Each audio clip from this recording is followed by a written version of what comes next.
Good morning dear student. हम लोग लोकतांत्रिक राजनीति में सत्ता की साझेदारी को डिस्कस कर रहे थे और जिसमें पहले सेशन में आप लोगों ने ये समझा कि सत्ता की साझेदारी क्या होती है। और इसमें आप लोगों को मैंने दो देशों के एग्जाम्पल समझाए थे, बेल्जियम और श्रीलंका, जिसमें मैंने आपको ये बताया था कि बेल्जियम ने सत्ता की साझेदारी को सही ढंग से किया जिसका लाभ उसे मिला, और श्रीलंका ने सत्ता की साझेदारी को नहीं किया सही ढंग से पब्लिक में, जिसका परिणाम यह हुआ कि उसे गृह युद्ध झेलना पड़ा। तो सत्ता की साझेदारी में मैंने आप लोगों को ये बताया था कि सत्ता की साझेदारी का मतलब होता है कि समाज में जितने भी समूह काम कर रहे हैं, जितने भी धर्म आधार पर, भाषाई आधार पर किस तरीके से सत्ता की साझेदारी की जाए, जिससे कि समाज और शासन व्यवस्था चलाने वाले भी वही लोग हैं और उसमें बैठने वाले सरकार में भी वही लोग हों जो कि उसके अंदर आते हैं। इस बात को और डिटेल से समझने के लिए हम आपको आज के सेशन में ये समझाएंगे कि सत्ता की साझेदारी क्यों ज़रूरी है, और हम ये भी बताएंगे कि सत्ता की साझेदारी के कौन कौन से रूप हो सकते हैं। पर उससे पहले मैं आप लोगों को बहुत ही सरल भाषा में एक बार फिर से ये क्लियर कर देना चाहता हूँ कि सत्ता की साझेदारी का मतलब सिर्फ और सिर्फ इतना है कि सरकार में प्रतिनिधित्व जनता के किन समूहों का हो। हमें अल्पसंख्यकों का भी ध्यान रखना है, हमें बहुसंख्यकों का भी ध्यान रखना है, हमें महिलाओं का भी ध्यान रखना है, हमें कमज़ोर तबकों का भी ध्यान रखना है। इन सभी की सरकार में भागीदारी होगी तभी कोई भी देश या कोई भी राज्य सफलतापूर्वक संचालित होगा। प्यारे बच्चों, इसका सार यही है। तो सत्ता की साझेदारी क्यों ज़रूरी है? ये इसलिए ज़रूरी होती है सत्ता की साझेदारी, जैसा कि आपने श्रीलंका के केस में देखा कि श्रीलंका में हमने आपको बताया था कि सिंहली जो थे वो बहुमत में थे और उन्होंने तमिलों अल्पसंख्यकों को नकार दिया, सत्ता में साझेदारी नहीं दी, जिसका परिणाम वहाँ गृह युद्ध हुआ और वहाँ बहुत ही नुकसान हुआ। पर बेल्जियम में ऐसा नहीं हुआ है। सत्ता में सभी लोगों की साझेदारी होना अनिवार्य होती है और कोई भी देश हो जो बहुसंख्यकों का ही ध्यान रखता है, अल्पसंख्यकों का ध्यान नहीं रखता है, वहाँ कहीं ना कहीं गृह युद्ध होने की आशंका हमेशा बनी रहती है, हमेशा। इस बात को आप ध्यान रखें। सत्ता की साझेदारी जरूरी होती है क्योंकि सत्ता की साझेदारी में अगर सत्ता की साझेदारी नहीं होगी तो आप ये समझ लीजिए कि सत्ता की साझेदारी अगर नहीं होती है तो सत्ता की साझेदारी न होने से सामाजिक तनाव होता है, अशांति होती है और कहीं ना कहीं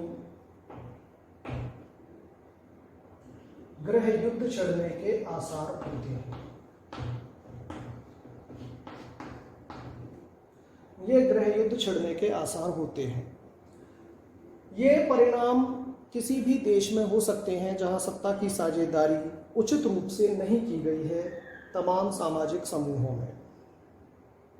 सत्ता की साझेदारी इसीलिए भी ज़रूरी है क्योंकि वो लोकतंत्र की आत्मा है। क्लास 9th में हमने आप लोगों को समझाया था कि लोकतंत्र क्या होता है, प्रजातंत्र क्या होता है। एक ऐसी शासन व्यवस्था जिसमें प्रजा ही मालिक हो और प्रजा द्वारा ही उसमें प्रतिनिधि चुने जाते हों, प्रजातंत्र कहलाता है। तो उसमें सभी वर्गों और समाज के लोगों की भागीदारी होना अनिवार्य है। इस बात को आप अच्छी तरीके से समझ लीजिए कि लोकतंत्र जो है, लोकतंत्र की आत्मा होती है सत्ता की साझेदारी।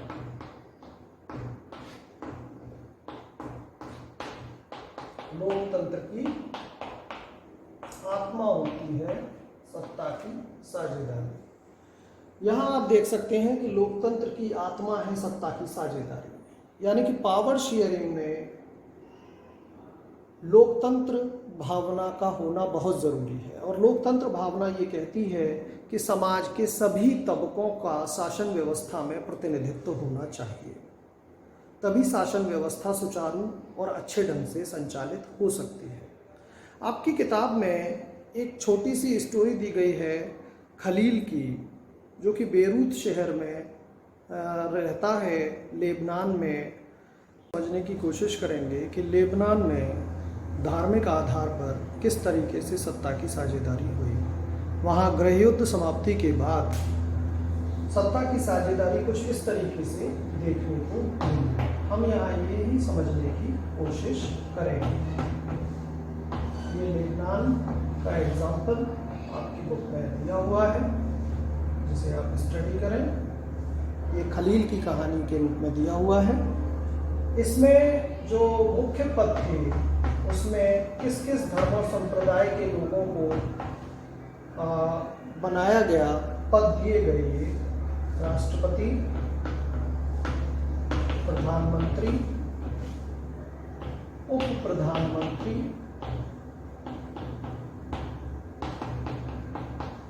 उप प्रधानमंत्री और संसद अध्यक्ष।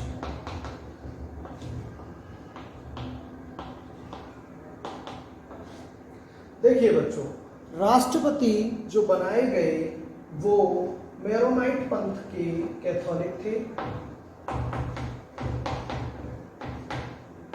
मेरोनाइट पंथ होता है, वहां पर कोई होता होगा पंथ, मेरोनाइट पंथ के कैथोलिक।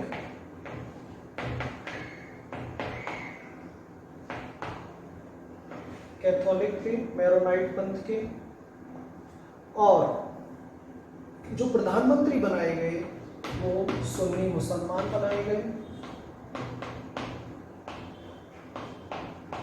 मुसलमानों में दो क्लासिफिकेशन होते हैं संप्रदाय के, एक शिया और एक सुन्नी। तो प्रधानमंत्री सुन्नी मुसलमान बनाए गए और उप प्रधानमंत्री जो बनाए गए वो ऑर्थोडॉक्स ईसाई थे। ऑर्थोडॉक्स ईसाई, ऑर्थोडॉक्स ईसाई बनाए। तो आप ये बात समझिए। और संसद अध्यक्ष किसको बनाया गया? शिया मुसलमान।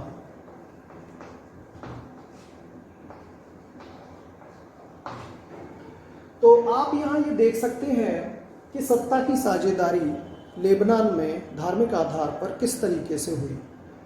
और इस समझौते के होने के बाद वहां पर शांति है। हालांकि आज वहां मुसलमानों की संख्या ज़्यादा है, मुसलमान बहुसंख्यक हैं, पर उसके बावजूद भी ये समझौता अभी तक कायम है और यहाँ पर शांति है इसी समझौते की वजह से। आप यहाँ देख सकते हैं राष्ट्रपति मेरोनाइट पंथ के कैथोलिक थे, प्रधानमंत्री सुन्नी मुसलमान, उप प्रधानमंत्री ऑर्थोडॉक्स ईसाई और संसद अध्यक्ष शिया मुसलमान थे। तो तमाम धर्म के आधार पर यहाँ पर सत्ता में साझेदारी दी गई। इस एग्जाम्पल से आप ये समझ सकते हैं कि किस तरीके से सत्ता की साझेदारी की जानी चाहिए और सत्ता की साझेदारी किस तरीके से होती है। भारत में भी लोकतंत्र है, यहाँ भी विभिन्न धर्मों और संप्रदायों को सत्ता में साझेदार बनाया गया है इसी तरीके से। तो यहाँ ये समझना जरूरी है कि अल्पसंख्यक हों या बहुसंख्यक, सभी को सत्ता में साझेदारी मिलनी चाहिए, तभी दीर्घकालिक अवधि के लिए कोई भी देश शांति पूर्वक ढंग से रह सकता है, अन्यथा वहाँ गृह युद्ध होने के आसार रहते ही हैं। खलील की उलझन ये थी कि ये समझौता हटा दिया जाए और लोगों से वोटिंग करवाई जाए, जो वोटिंग में ज़्यादा होगा वो उसी की साझेदारी बनेगी। लेकिन ये समझौता अभी भी यही कायम है। आप लोगों का क्या मानना है ये आप लोगों को बताना है।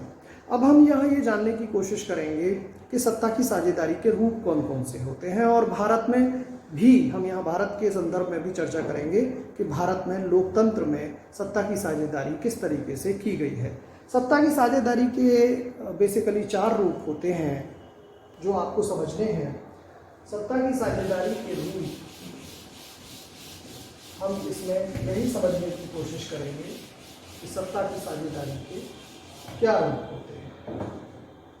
सत्ता की साझेदारी के रूप, इसका हम इसको समझेंगे। सत्ता की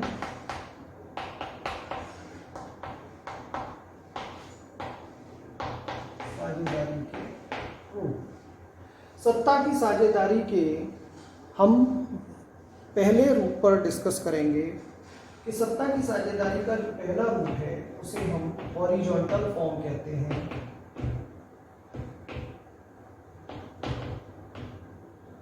यानी कि क्षैतिजीय रूप। हमने आपको क्लास 9th में लोकतंत्र में ये बताया था कि सत्ता शासन व्यवस्था के 3 मुख्य अंग होते हैं जो भारत में हैं और कई देशों में होते हैं। विधायिका,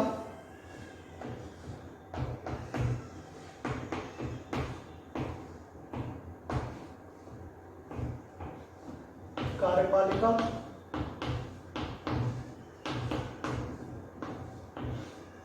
और न्यायपालिका।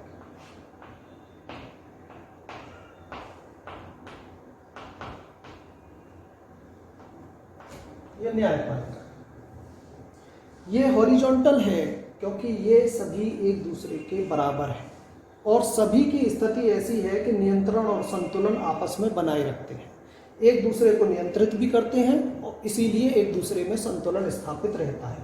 सभी समकक्ष हैं, कोई छोटा या बड़ा नहीं है, सभी एक दूसरे के बराबर है, इसलिए इसे हॉरिजॉन्टल फॉर्म भी कहते हैं।